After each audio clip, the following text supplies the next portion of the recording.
Washington/Ottawa, as President Joe Biden and Canadian Prime Minister Justin Trudeau sought on Tuesday to turn the page on the Trump era, stressing the country's deep ties and pledging to work together to counteract Chinese influence and address climate change. The United States has no closer friend than Canada, Biden told Trudeau via an electronic video link with the Canadian leader and top aides. "That's why you were my first call as president, and my first bilateral meeting," he said.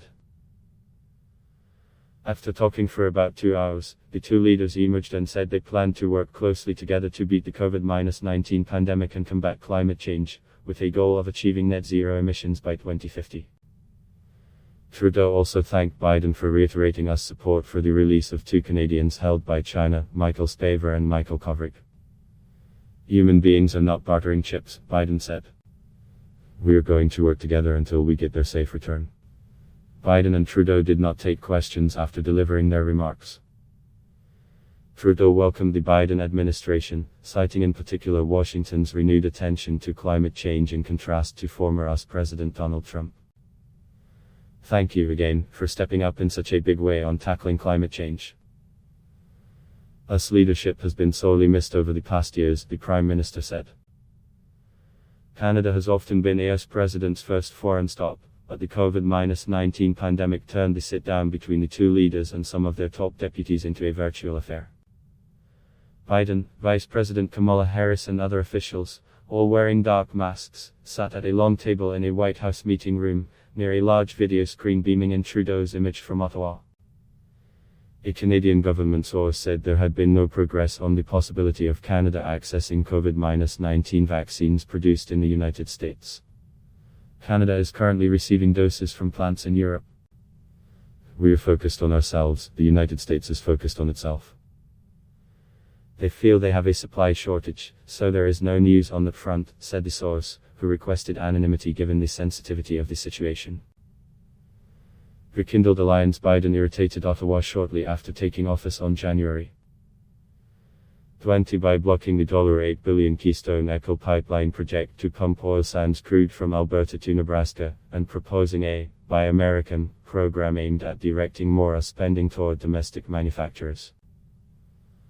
But the two leaders made clear they wanted to put the dispute behind them and work together. The meeting drew scrutiny as an early view of Biden diplomacy. "Everyone around the world is watching this meeting very closely. They will want to get what the Canadians got and they won't all succeed. This is the top level of access, the gold standard," a senior Western diplomat in Ottawa said. "We feel we are off to the races here," the Canadian government source added. Trudeau was the first world leader to congratulate Biden when the Democrat was declared the winner of the November election, illustrating the degree to which the close-us ally looks to move on from Trump's 4 years in office. The Republican former president, who often clashed with traditional allies on trade, imposed tariffs on Canadian aluminum and steel. He traveled only once to Canada for a G meeting in 2018, and blasted Trudeau for being very dishonest and weak after he left. Trump also forced the renegotiation of the North American Free Trade Agreement, talks that consumed Trudeau's government for years. Tuesday's session began with a 45-minute meeting between Biden, Harris, Secretary of State Antony Blinken, National Security Advisor Jake Sullivan and their Canadian counterparts. Another meeting with more officials followed. Trudeau was accompanied by his finance minister, Chrystia Freeland, and others. The official said the White House had expected Trudeau to raise the issue of the 2 Canadians detained by Beijing and charged with espionage after Canada's detention of Meng Wanzhou, chief financial officer of China's Huawei Technologies Olorado Limited, on a US arrest warrant.